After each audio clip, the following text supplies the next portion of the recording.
تو یہ آخری کارڈ جو ہوتا ہے سیاستدان کے پاس ہمیشہ موجود ہوتا ہے، اور اس کا مقصد جو ہوتا ہے وہ ایک تو اپنے کارکن کو حوصلہ دینا ہوتا ہے، قائم رکھنا ہوتا ہے، اپنے کارکن کو ایک نفسیاتی برتری کا احساس دلانا ہوتا ہے، اور اپنے مخالفین کو ڈرائے رکھنا ہوتا ہے۔ اب یہ مخالف پر منحصر ہے کہ وہ اس سے کتنا مرعوب ہوتا ہے یا کتنا خوف محسوس کرتا ہے، یہ ایک ہے لڑائی ہے۔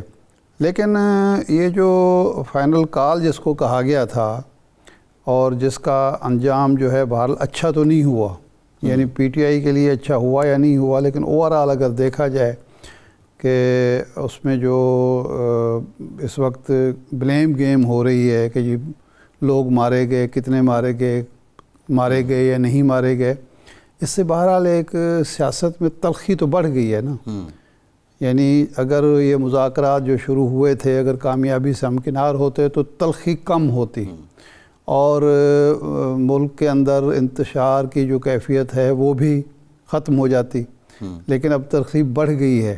سیاسی ناکامی ہے بہت بڑی، دونوں فریقوں کی ناکامی ہے، کہ اس کا مطلب ہے کہ ہمارے سیاستدان آج بھی اس دور میں بھی مذاکرات کے ذریعے اپنے معاملات طے کرنے کی اہلیت نہیں رکھتے، اور انہیں پولیس کا یا رینجرز کا یا انتظامیہ کا سہارا لینا پڑتا ہے، اور اس کی بنیاد پر لوگوں کا خون بہتا ہے، تو یہ کوئی اچھا سرٹیفکیٹ سیاستدانوں کے لیے نہیں ہے۔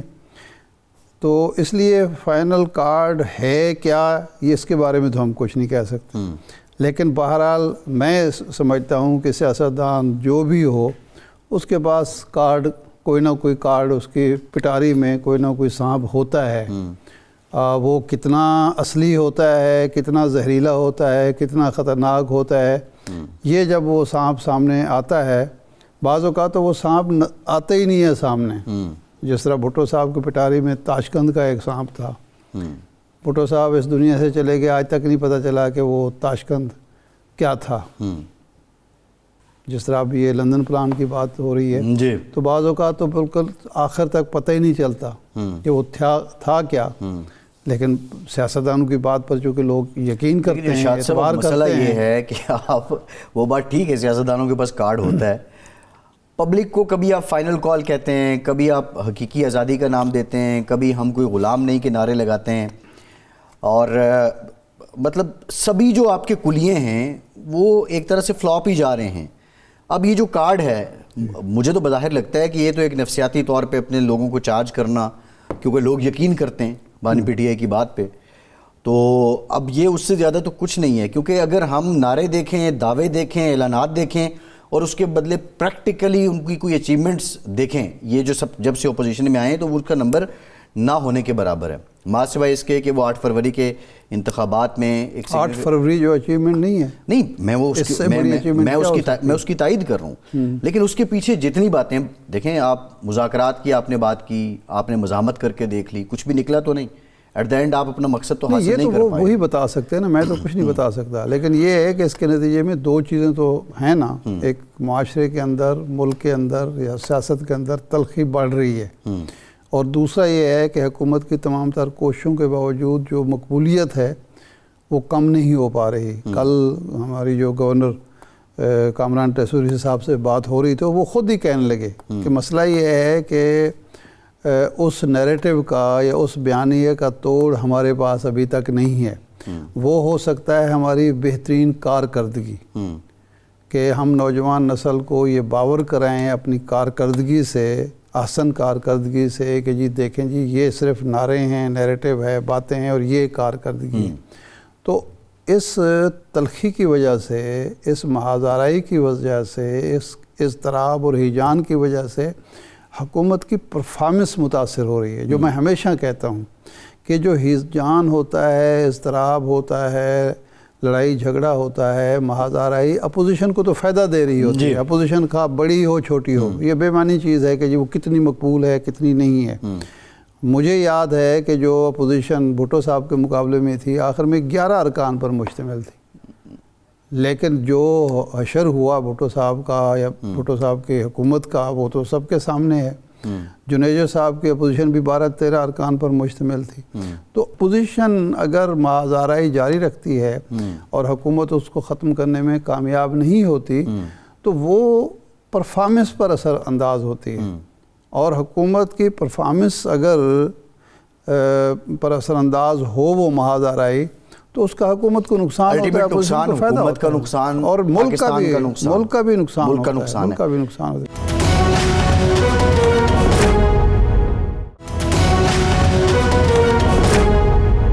ہماری بدقسمتی جو ہے اس ملک کی کہ جو معاملات لوگوں نے دوسرے ممالک نے، انڈیا کی ہم مثال لے لیتے ہیں، آج سے 10 سال پہلے طے کر لیے، 20 سال پہلے کر لیے، 50 سال پہلے طے کر لیے، کچھ رولز آف گیم جو تھا اس پر اتفاق رائے ہو گیا، یہ طے ہو گیا کہ جی ہم نے لڑائی کس حد تک لڑنی ہے، اتفاق رائے کس حد تک ہوگا، کہاں ہم، وہ آج تک ہم نہیں کر سکے. یہ بڑی بدقسمتی کی بات ہے. پاکستان میں تین بڑی پارٹیز ہیں، پی ایم ایل این ہے، پیپلز پارٹی ہے، پی ٹی آئی ہے. اگر ہم بات کریں تینوں حکومت میں رہیں، پاکستان تحریک انصاف بھی حکومت میں رہیں، لیکن یہ صاحب بانی پی ٹی آئی جب حکومت میں تھے تب بھی اپوزیشن سے ہاتھ نہیں ملاتے تھے. اپوزیشن میں آنے کے بعد بھی وہ جو القابات سے نوازتے ہیں اب بھی وہ آپ کے سامنے ہے. پھر اپنے کارکن کی جو انہوں نے تربیت کی ہے وہ بھی آپ کے سامنے موجود ہے. آپ نہیں سمجھتے کہ ملک میں استحکام کے لیے پاکستان تحریک انصاف کو اپنی سوچ سے رجوع کرنا پڑے گا، پیچھے ہٹنا پڑے گا؟ یہ حکومت قائل کر لے ان کو. نہیں، حکومت کتنا قائل کرے؟ حکومت کی ذمہ داری میری آپ کی نہیں، ہماری نشاندہی کی بات ہے ارشاد صاحب. نہیں، بات یہ ہے حکومت کتنا قائل کرے؟ مجھے ایپکس کمیٹی میں بیٹھ کے پرائم منسٹر کہتے ہیں کہ بات کریں. نہیں، جب یہ وہ حکومت میں تھے یا پوزیشن میں تھے تو اس وقت یہ طے ہو گئے تھے معاملات. میں تو ایک اوورآل بات کر رہا ہوں کہ ہمارے ہاں یہ ایک چلن ہے سیاسی جماعتوں کا. دیکھیں آج حکومت کی ذمہ داری ہے، تب بھی تو حکومت کی ذمہ داری تھی نا. یہاں پہ پلوامہ کا وہی کہہ رہا ہوں نا، بھارت نے اٹیک کر دیا، بالا کوٹ پہ معاملہ ہوا، اس وقت بھی اس وقت کے وزیر اعظم نے آ کے اپوزیشن لیڈر کے ساتھ کمیٹی میں آ کے بیٹھنا گوارا نہیں کیا. اتنا بڑا جب چیلنج تھا، اتنی نازک صورتحال تھی، تو یہاں پی ٹی آئی کو تو اپنی سوچ سے رجوع کرنا پڑے گا. بالکل کرنا چاہیے، ادروائز تو یہ استحکام نہیں آئے گا. میں تو ان کو قائل کرنے میں ناکام رہا ہوں، آپ قائل کر لیں. نہیں، میں تو ارشاد صاحب قائل کیا، میں تو اس بات کی نشاندہی کر رہا ہوں. اسٹریٹ پاور کی بات کریں، مقبولیت کی بات کریں، مولانا بندے لے کے آ جائیں گے، ٹی ایل پی سے کہہ دیں وہ چوک کر دے گی لاہور کو، وہ تو آسان ہے. نہیں تو مولانا لے کے آ گئے تھے نا، اسلام آباد پہنچے نہیں تھے. اسلام آباد مولانا پہنچے تھے، کئی دن بیٹھے تھا، مولانا نے احتجاج کیا، لیکن اس پر نہ کسی نے گولی چلائی تھی، نہ شیلنگ کی تھی، نہ ان کو زبردستی ریاستی اداروں کے زور پر واپس بھیجا گیا تھا. وہ خود چلے گئے تھے. نہیں دیکھیں، بلاول بھٹو صاحب کو بھی اس طرح سے نہیں روکا گیا تھا. نہیں، بلاول بھٹو صاحب کو اس طرح سے نہیں روکا گیا تھا، لیکن مولانا کے چنگے میں 9 مئی بھی تو نہیں تھے ارشاد صاحب. پیپلز پارٹی کے چنگے میں 9 مئی بھی تو نہیں یہ تھا. ہو رہی ہے کہ اس سے پہلے جب 25 مئی کو آئے تھے، 25 مئی کو جب آئے تھے اس وقت تو 9 مئی نہیں ہوا تھا. نہیں، اس وقت بھی تو یہی کچھ ہوا تھا نا. دیکھیں ارشاد صاحب بات یہ ہے کہ کیا یہ بحث میرا سوال یہ ہو ہے، چکی ہے. دیکھیں جب ٹی ایل پی یہاں سے نکلی تھی اس وقت کیا ان کو نہیں روکا گیا تھا؟ اس وقت کنٹینرز نہیں لگائے گئے تھے؟ مسجد رحمت اللہ علیہ کے سامنے جو کچھ ایک ہوا، طرف سے دوسری طرف چلے جاتے ہیں. میں صرف دلیل دے رہا ہوں کہ حکومتیں یہ کام کرتی ہیں. میں تو اس وقت بھی اس بات کے خلاف تھا. دیکھیں، سیاسی معاملات کو سیاسی انداز میں حل کریں، ایگزیکٹلی، دور کسی کا بھی ہو. جی، جب آپ ریاستی اداروں کو، پولیس کو، انتظامیہ کو، رینجرز کو انوالو کرتے ہیں تو بیسیکلی آپ کی سیاست ناکام ہو رہی ہوتی ہے. آپ سیاست کا مقابلہ یہ تو میں نے پہلے سیاست سے سیاسی کریں ناکامی ہے. تو بس ٹھیک ہے. ہمیں جوائن کیا ہے جہانگیر جدون صاحب نے، سابق ایڈوکیٹ جنرل اسلام آباد ہیں، ماہر ناز قانون دان ہیں. جدون صاحب بہت شکریہ آپ کے وقت کا. جدون صاحب، 2 باتیں ہو رہی ہیں اور کلیتاً یہ آئینی معاملات ہیں. ایک پاکستان تحریک انصاف پہ پابندی کی بات ہو رہی ہے، بلکہ یہاں تو بلوچستان اسمبلی نے قرارداد بھی منظور کر لی پابندی کے حق میں. دوسرا، خیبر پختونخوا میں گورنر راج کی سے متعلق بات ہو رہی ہے. آئینی اور قانونی اعتبار سے یہ دونوں باتیں کس قدر آسان اور قابل عمل ہیں؟ بہت شکریہ. دیکھیں، آئینی اور قانونی اعتبار سے تو پاکستان میں تو ویسے ہر چیز ابھی جو ناممکن تھی وہ بھی ممکن ہو رہی ہے. لیکن یہ آپ ایک پولیٹیکل پارٹی اگر بین کرتے ہیں تو آپ اس کے جتنے بھی پولیٹیکل پارٹی کے چاہنے والے یا لوگ ہیں، اس کی الیکٹورل اسٹرینتھ ہے، اس کا مطلب ہے ان کو آپ ان کے رائٹ سے محروم کر رہے ہیں. اسی طرح اگر گورنر راج آپ لگانا چاہتے ہیں تو گورنر راج لگانے میں جتنے لوگوں کے ریپرزنٹیٹیو ہیں، چاہے وہ 50 لاکھ ہیں، 40 لاکھ ہیں، جنہوں نے الیکٹ کیا ہے، ان کے رائٹ کو آپ چھیننا چاہتے ہیں. تو اس لیے یہ اتنا آسان نہیں ہوتا کہ آپ جو ہے اگر گورنر ویسے تو آپ اگر ملک کے اندر کہیں سے جو اتھارٹی ہے جو ایگزیکٹو پاور ہے پورے پاکستان میں تو اگر گورنر راج تو دیکھیں نا مثال کے طور پر اگر آپ کسی بھی صوبے کا کوئی چیف سیکرٹری یا آئی جی ہٹانا چاہیں تو وہ جو لوگ حکومت چلا رہے ہیں ان کی مرضی کے بغیر نہیں ہٹا سکتے. اور وہ جو بیوروکریسی آپ کی مشینری ہے وہ ڈائریکٹلی زیادہ کمانڈ جو ہے وہ ان لوگوں کی مانتی ہے اور اپنے جو پولیٹیکل لوگ ہیں ان کی تو جو مجھے علم ہے وہ بالکل جو ہے نا وہ زیرو ہے کیونکہ ساری جو ہے وہ اتھارٹی وہاں سے ہی فلو کر رہی ہے. ابھی جو لیکن صاحب سوال یہ ہے کہ جو پاکستان کے آئین میں طریقہ کار درج ہے اس کے لیے گورنر راج لگانے کے لیے جو اجزاء چاہیے جو ماحول چاہیے جو حالات چاہیے آپ نہیں سمجھتے کہ وہ خود ہی فراہم کر دیا ہے کے پی کے گورنمنٹ نے؟ نہیں اس میں دیکھیں ایک تو آپ دیکھیں جو کے پی کے گورنمنٹ کے ایک جو چیف منسٹر کا ایکٹ ہے وہ کسی طرح جسٹیفائڈ نہیں ہوتا کہ آپ ایک صوبے کا جو ایک چیف ایگزیکٹو ہے وہ لشکر کشی کرے یا وہ ایسے ساز و سامان کے ساتھ بار بار جائے ایک وفاق پہ جو ہے ایک قسم کا ڈی اسٹیبلائز کرنے کے لیے یا لوگوں کی جو روزمرہ کی زندگی کو ڈسٹرب کرنے کے لیے. لیکن کہ دیکھیں آپ یہ بتائیں کہ یہ کتنی پیشن گوئی ہے یا پریزمپشن ہے ورنہ تو آپ کو سوال نہیں پیدا ہوتا کہ اس طرح کا چیف منسٹر جو ہے وہ 3-4 دفعہ آئے اور واپس چلا جائے پھر وہ کہے جو اس کے واپسی کا علم بھی نہ ہو کہ کہاں سے گیا ہے. یہ پاسبل ہے؟ آپ سوچتے ہیں یہ نہیں پاسبل ہے؟ تو اندر سے میرے خیال میں جو میرا اپنا ذاتی رائے ہو سکتا ہے غلط ہو کہ وہ اس کا گٹ چوڑ جو ہے وہ جو قوتیں ہیں ان کے ساتھ ضرور ہے. نہیں یہ فرمائیں کہ صوبائی اسمبلی پولیٹیکلی جسٹیفائڈ نہیں ہے. جی صوبائی اسمبلی کی قرارداد بھی ضروری ہے. ظاہر بات ہے کہ صوبائی اسمبلی تو یہ قرارداد منظور نہیں کرے گی لیکن بلوچستان اسمبلی قرارداد منظور کر چکی ہے. پنجاب اسمبلی میں قرارداد پیش ہو چکی ہے پتہ نہیں کب منظور ہوتی ہے.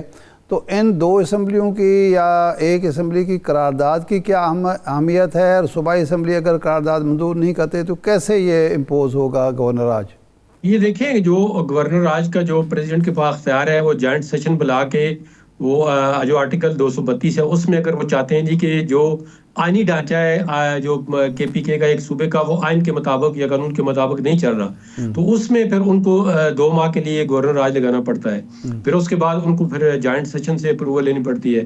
تو وہ بھی ایک لمبا پروسیس ہو سکتا ہے. وہ پھر ویسے تو لکھا ہوا ہے کوئی چیلنج نہیں ہو سکتا لیکن آپ نے دیکھا ہے کہ جو گورنر راج لگتا ہے وہ پھر چیلنج ہوتا ہے. پھر وہ وہاں پہ کانسٹیٹیوشنل کورٹ جو پوری پشاور ہائی کورٹ ہی کانسٹیٹیوشنل کورٹ ہے وہاں پہ بینچ نہیں بنے ہوئے اور نہ ہی وہ اسمبلی جو ہے بینچ بنانا چاہتی ہے. تو اس طرح سے یہ اتنا آسان نہیں ہے گورنر راج لگانا. اور پھر دیکھیں نا اگر ایک بندے کی غلطی ہے کل کو آپ کہتے ہیں جی مشینری اگر ایک بندہ چیف ایگزیکٹو غلط کر رہا ہے تو اس کو ہٹا کے نو کانفیڈنس کر لے نا دوسری پارٹی کا کوئی اور بندہ چیف منسٹر بنا لے جو صوبے کو چلا سکتا ہے. ایک بندہ اگر وہ باز نہیں آتا یا وہ اس کی ایک بندے کی سزا تو آپ پورے صوبے کے لوگوں کو یا پورے صوبے کے جو الیکٹڈ ریپرزنٹیٹیو ہے ان کا رائٹ تو آپ ڈینائی نہیں کر سکتے. دیکھیں گورنر راج کا مطلب ہوتا ہے کہ آپ ایک پریزیڈنٹ کی مرضی ہوگی یا گورنر کی مرضی ہوگی تو آپ اگر لوگوں کا رائٹ یہ لوگوں کے رائٹ کا مسئلہ ہے. اچھا یہ فرمائیں کہ حامد خان صاحب نے کہا تھا کہ 26ویں آئینی ترمیم کے خلاف 30 نومبر سے ہم وکلاء کی تحریک آغاز کریں گے یا اس پر سوچ بچار کریں گے. تو وہ میرا نہیں خیال کہ ابھی تک کوئی ایسا اجلاس ہوا ہے یا ایسی کوئی تحریک ہے. تو یہ کیا ہوا؟ وکلاء بالکل ٹھنڈے پڑ گئے یا انہوں نے مان لیا کہ جو کچھ ہوا ہے 26ویں آئینی ترمیم ججز کی طرح یہ درست ہوئی ہے تو اب اس پہ خاموشی بہتر ہے؟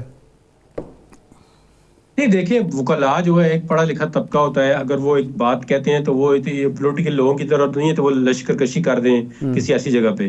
اس کی مثال میں آج دیتا ہوں کہ آج احمد خان صاحب اسی بینچ کے اندر پیش ہوئے میرے سامنے میرے ساتھ ہی کیس تھا ان کا تو وہ اسی کانسٹیٹیوشنل بینچ کے سامنے پیش ہوئے ہیں حالانکہ وہ اس کو نہیں مانتے. تو طریقہ تو یہی ہوتا ہے کہ آپ ایک سسٹم کے اندر رہ کے کوئی کر سکتے ہیں. سسٹم کے باہر اگر وہ بینچ کا بائیکاٹ کرتے ہیں تو وہ پھر کیس نہیں کر سکتے یا کیس لے ہی نہیں سکتے. تو انہوں نے تو جو باہر پولیٹیکلی اسٹیٹمنٹ دی تھی آج تو میرے سامنے وہ اس بینچ کے سامنے پیش ہوئے ہیں. گلگت کے جو چیف کورٹ تھے اس کے جو ججز کا معاملہ تھا تو اس میں ریسپونڈنٹ کے وہ وکیل تھے وہاں پہ پیش ہوئے ہیں. تو اس کا مطلب ہے انہوں نے ایک طرح سے ایکسیپٹ تو کر لیا ہے. اور میرا نہیں خیال کہ وکلاء جو ہے وہ اس کو تحریک چلانے کے موڈ میں ہے کہ اس کو سسٹم کو جو ہے وہ ڈی اسٹیبلائز. ٹھیک ہے انہوں نے اس وقت باتیں کی ہیں لیکن ایک وکلاء کا جو مخالف دھڑا یا ایک میجر دھڑا جو گورنمنٹ کو سپورٹ کر رہا ہے وہ اس آئینی ترمیم کی حمایت کر رہا ہے. تو ایک جو گروپ ہے یا ایک دھڑا جو ہے وہ آئینی ترمیم کی انہوں نے پٹیشن ڈالی ہوئی ہیں. اس کا کوئی قانونی طریقہ ہی نکالنا پڑے گا. آپ اس میں دیکھیں اسٹرائک کر دیں یا اس پہ پھر وہ نظام جو ہے وہ آگے جو ہم لیٹیگیشن کہتے ہیں جی مقدمات کا فیصلہ نہیں ہو رہا، کیس وکلاء کو چاہیے وہ قانونی راستہ ہی اپنائے. ابھی وہ تحریک اس وقت چلتی ہے نا جب آپ ایک مارشل لا کے خلاف تمام پولیٹیکل پارٹیز اکٹھی ہوں، پھر اس میں یہ نہیں ہوتا کہ یہ پارٹی اس کے ساتھ ہے یہ نہیں ہے. وہ اس وقت جو افتخار چودھری والی تحریک تھی وہ اب میرے خیال میں چلنی ہے. جدو صاحب یہ فرمائیں کہ ایک کیس پڑا ہے سپریم کورٹ میں مخصوص نشستوں والا جس پر عمل درآمد بھی نہیں ہوا اور اپیل بھی اس کی حکومت بھی دائر کر چکی ہے اور الیکشن کمیشن بھی دائر کر چکا ہے. تو اب سوال یہ پیدا ہو رہا ہے کہ کانسٹیٹیوشنل بینچ کے بننے کے بعد 13 رکنی بینچ کا فیصلہ ہے، اس پہ 14 رکنی یا 15 رکنی بڑا بینچ بنے گا پریکٹس اینڈ پروسیجر بل کے تحت، یا یہ کانسٹیٹیوشنل کوڈ جو ہے یہ فل کوڈ سمجھی جائے گی اور اسی میں یہ کیس آئے گا، اپیل آئے گی. یہ آپ نے بڑا امپورٹنٹ اور ٹیکنیکل کوسچن کیا ہے. تو جو میری اپنی ناقص رائے جو اوپینین ہے اس میں دیکھیں اس بینچ میں ایک تو 13 رکنی بینچ تھا اور 11 ججوں نے ان کے آلموسٹ جو ہے وہ پی ٹی آئی کے فیور میں ڈیسیژن دیا ہے، چاہے وہ کسی ڈیفرنٹ طریقے سے دیا ہے لیکن انہوں نے 11 ججوں نے جو ہے آلموسٹ ایک ہی مطلب ہے تھوڑا ملتا جلتا مطلب ہے 8 کا تو بالکل ان کے حق میں تھا لیکن باقی جو 2-3 جج تھے ان کا بھی یہ تھا کہ بلے کے نشان کو الیکشن کمیشن نے صحیح طرح انٹرپریٹ نہیں کیا ہے. تو میری رائے میں جب تک وہ 13 رکنی بینچ ہے، یہ 14 یا 15 رکنی بینچ کو کانسٹیٹیوشنل بینچ نہیں کیا جاتا یا فل کورٹ کو، تو اس کا ریویو سننا جو ہے وہ اس کا مشکل ہے. کیونکہ دیکھیں نا یا اتنا ہی بینچ اگر ریویو میں جانا ہے تو اتنا ہی بینچ بنے گا، ٹھیک ہے. اگر وہ اپیلیٹ اسٹیج اپیل ہے تو پھر اس سے بڑا بینچ بنے گا. اپیل جو ہے وہ ظاہر ہے پھر 13 رکنی نہیں، پھر آپ 14 یا 15 رکنی سنے گا اور اس میں وہی کانسٹیٹیوشنل بینچ بنے گا جو اس تعداد سے بڑا ہوگا. نہیں 26ویں آئینی ترمیم کے بعد جدون صاحب اب یہ اگر کیونکہ یہ ابہام ہے اس لیے آپ سے پوچھ رہے ہیں 26ویں آئینی ترمیم کے بعد کیا ہاں نہیں ترمیم کے بعد ہی میں کہہ رہا ہوں نا. دیکھیں وہ تو آپ پھر وہ ججمنٹ تو 26 ترمیم سے پہلے آئی ہوئی ہے نا، تو اس کو جب اس کی اپیل ہے جب اس کو آپ نے ریویو کرنا ہے تو پھر ڈیفینیٹلی جو ہے وہ بینچ آپ کو بڑا بنانے کو بڑا بن سکتا ہے نا. ایک تو یہ کہ رکاوٹ ہو بینچ نہیں بن سکتا، وہ تو آپ پوری سپریم میں آپ نے دیکھا پہلے سندھ میں انہوں نے کہا جی یہ پوری سندھ ہائی کورٹ جو ہے کانسٹیٹیوشنل بینچ ہے. ابھی کے پی میں دیکھیں پوری ہائی کورٹ جو ہے وہ کانسٹیٹیوشنل میٹر سن رہی ہے. تو وہ جب جوڈیشل کمیشن کا اجلاس ہوگا تو کہیں جی اس میں جو آلریڈی ایگزسٹ کر رہا ہے کانسٹیٹیوشنل بینچ ساتھ وہ تو بینچ 2 مہینے کے لیے بنا ہوا ہے اور اس میں ممبر جو ہے وہ ڈال بھی سکتے ہیں نکال بھی سکتے ہیں، ان کے پاس جوڈیشل کمیشن کا اختیار ہے. تو جوڈیشل کمیشن کی جب میٹنگ ہوتی ہے تو وہ کہتے ہیں جی کہ ریویو سننے کے لیے آپ جو ہے یہ بڑا بینچ بنا دیں، یا اور جو 26ویں آئینی ترمیم ہے اس کے لیے وہ کہتے ہیں جی یہ بڑا بینچ بنائیں کیونکہ یہ ایک پوری قوم کا معاملہ ہے، اس میں بہت زیادہ بار کونسل نے بار ایسوسیشن نے پٹیشنیں کی ہوئی ہیں. تو وہ کہہ سکتے ہیں جی کہ ایک لارجر بینچ بنا دیں 15 رکنی. سوال جدون صاحب یہ ہے ایک ذرا اس پہ بھی رہنمائی کریں. آپ جو بات کر رہے ہیں آپ کی رائے میں 26ویں آئینی ترمیم کے بعد جو میٹرز اپیل میں ہیں جن کا فیصلہ پہلے آیا ہے، تو آپ یہ کہہ رہے ہیں کہ آئینی ترمیم کا ریٹروسپیکٹیو ایفیکٹ اس پہ نہیں ہے جو فیصلہ آ چکے اور وہ اپیل میں ہیں؟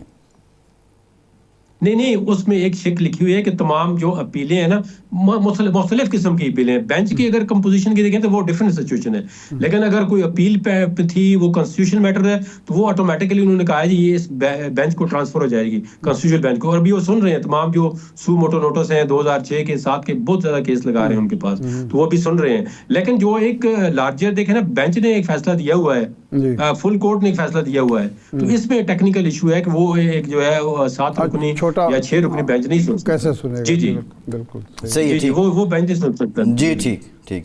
جدون صاحب بہت شکریہ. شاہد صاحب آپ کا شکریہ. آج کے پروگرام سے اتنا ہی، اجازت دیجیے.